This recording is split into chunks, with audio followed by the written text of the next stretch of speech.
once again welcome to our channel Industry Ranger, and today we will discuss on the topic of fillers. First you have to all these sentences write in your copy, then we will start.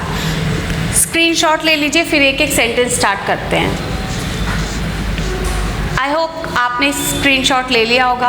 एक एक sentence को अच्छे से read करिए. इसमें miscellaneous fillers है, इसमें आपको वोकैब भी मिलेगा, इसमें आपको ग्रामर पोर्शन भी मिलेगा. ठीक है, फर्स्ट सेंटेंस से स्टार्ट करते हैं. Your first sentence is we will have to atone dash our misdeeds. Preposition की फिलर्स है. इसमें कह रहा है हमें अपने जो अटोन मतलब क्या होता है? अटोन मतलब होता है खामियाजा भुगतना. आर मिसडीड्स, हमें अपने मिसडीड मतलब गलत कामों के लिए खामियाजा भुगतना पड़ेगा. तो हैव टू पड़ेगा, विल लगा है. ठीक है, अब यहाँ पे प्रेपोजिशन लगानी है आपको अटोन के अकॉर्डिंग. तो ये आपको याद रहे, अटोन आपका यहाँ पे रहे, पे रहे, कंपेंसेशन के लिए रहे. तीनों वर्ड्स के लिए आपको एक ही प्रेपोजिशन यूज करनी है, फोर. ठीक है, तो यहाँ पे मैं लिख दे रही हूँ, चाहे आपका यहाँ पे पे आता, चाहे आपका कंपेंसेशन आता, तीनों का मतलब एक ही है, जिसका मतलब होता है खामियाजा भुगतना. ठीक है, तो we will have to atone for our misdeeds. हमें अपनी गलतियों के लिए खामियाजा भुगतना पड़ेगा. Done. Now move to next point. The climate is not conducive dash good health. Conducive मतलब होता है अनुकूल होना. अच्छी हेल्थ के लिए जो क्लाइमेट है वो अनुकूल नहीं है. ठीक है, तो कंड्यूसिव के साथ क्या लगाएं कि हम लोग का ये प्रेपोजिशन के अकॉर्डिंग ठीक बैठे. कभी भी कंड्यूसिव विद नहीं होता है, कंड्यूसिव टू होता है. ठीक है, तो इसको याद रखिए, कंड्यूसिव के साथ हमेशा प्रेपोजिशन आपकी टू लगेगी और कोई नहीं. तो यहाँ पे हो जाएगा कंड्यूसिव टू गुड हेल्थ. अब सेंटेंस बनेगा ऐसे, the climate is not conducive. जो क्लाइमेट है, वातावरण है, मौसम है, वो अच्छी स्वास्थ्य के लिए आपका अनुकूल नहीं है. ठीक है, conducive to. Now next, a dog lives in. बहुत ही सिंपल है, लेकिन अगर एक भी वर्ड का आपको मीन्स ही नहीं पता है कि उनके रहने का स्थान क्या है, तो ये आपका एक नंबर का पॉइंट चला जाएगा. कह रहा है कि डॉग कहाँ पे रहते हैं. अब यहाँ पे चार ऑप्शन दिए हुए हैं, आपको चारों ऑप्शन के याद होने चाहिए मीन्स. जैसे यहाँ पे दिया है ब्यूरो. ब्यूरो एक टाइप का होल होता है जिसमें सिर्फ आपके रैबिट टाइप के एनिमल्स रह सकते हैं, तो ये होगा नहीं. कूप, कूप होता है जैसे चिड़ियों का पिंजरा. ठीक है, तो ये होगा नहीं. स्टेबल हॉर्स के लिए यूज होता है. मैं लिख देती हूँ यहाँ पे, ये रैबिट के लिए लीव्स प्लेस है, ये आपका बर्ड्स के लिए हो जाएगा, ये आपका हॉर्स के लिए होगा स्टेबल. ठीक है, canal is the right answer. तो जो आपके डॉग रहते हैं वो कहाँ रहते हैं? वो कैनल उनको यूज करते हैं, उनके रहने के स्थान को बोलते हैं कैनल. तो यहाँ पे आप फिल कर लीजिएगा canal. Done. Next, the campers dash their tents at the base of the mountain.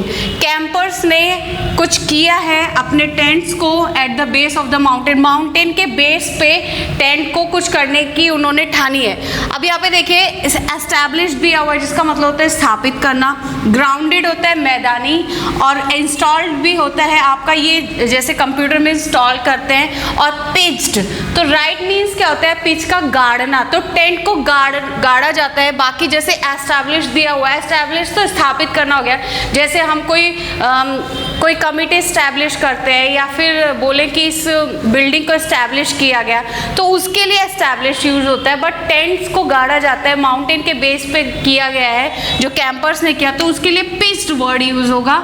यहाँ पे बच्चे कंफ्यूज हो जाते हैं, ज़्यादातर एस्टैब्लिश पे क्लिक करके आ जाता है, जो कि गलत है. Pitched is the right answer. Done. Now next, the party decided to take. Party ने डिसाइड किया शॉर्टेस्ट.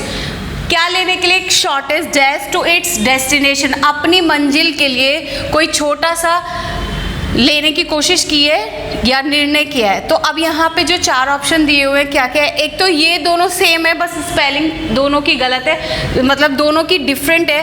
अब अकॉर्डिंग टू सेंटेंस इसमें से आपको देखना होगा. और सी और डी, डिस्टेंस और डायरेक्शन. डिस्टेंस दूरी, डायरेक्शन दिशा. ठीक है, तो छोटी दूरी तय करने का निश्चय किया, छोटी गति करने का निश्चय किया, या फिर रूट और रूट. अब यहाँ पे ये जो रूट है ये किसी पेड़ की रूट होती है, और ये वाला रूट जो होता है ये होता है आपका डेस्टिनेशन के लिए कोई रास्ता करना, तय करना. तो डेस्टिनेशन में कोई छोटा रास्ता आप अपनाना चाहते हैं तो उसके लिए ये वर्ड यूज होगा रूट. तो अब यहाँ पे आप सेंटेंस को देखिए, the party decided to take, party ने डिसाइड किया लेने के लिए क्या, the shortest route to its destination, अपनी मंजिल के लिए छोटा सा रूट तय किया उन्होंने लेने के लिए। ठीक है, तो राइट आंसर आपका ये हो जाएगा। बच्चे लगाते तो यही है लेकिन याद नहीं रहता है कि स्पेलिंग कौन सी है, तो स्पेलिंग आपकी बच्चों ये वाली रूट की, ठीक है, जो आप डेस्टिनेशन में यूज़ करते हैं। ठीक है, ये वाली आपकी पेड़ के लिए यूज़ होती है। Now next in the last is the manager needs to hold. अब ये फ्रेजल वर्ब की है आपकी फिलर्स, इसमें आपको ध्यान देना होगा, आपकी वर्ब के साथ प्रेपोजिशन लगेगी, फ्रेजल वर्ब यूज हो जाएगा। मैनेजर को जरूरत है होल्ड करने की, क्या, हिज एंगर, अपने गुस्से को होल्ड करने की ज़रूरत है। तो यहाँ पे होल्ड के साथ हम क्या प्रेपोजिशन लगाएं कि यूज़ हो जाए काबू पा लेना। तो सेंटेंस कह रहा है कि मैनेजर को ज़रूरत है अपने गुस्से पे काबू पाने की, तो hold back is the right answer. Hold back का मतलब ये होता है कि काबू पा लेना, अपने क्रोध पे धैर्य बनाए रखने की ज़रूरत है मैनेजर को।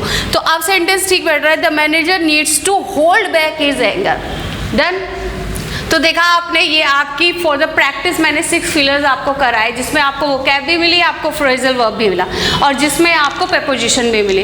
तो ऐसे ही मिसलेनियस आपको फिलर्स मैंने पहले भी दिया हुआ है, ये भी है, आगे भी मैं आपको कंटिन्यू कराती रहूँगी। All the very best, thank you.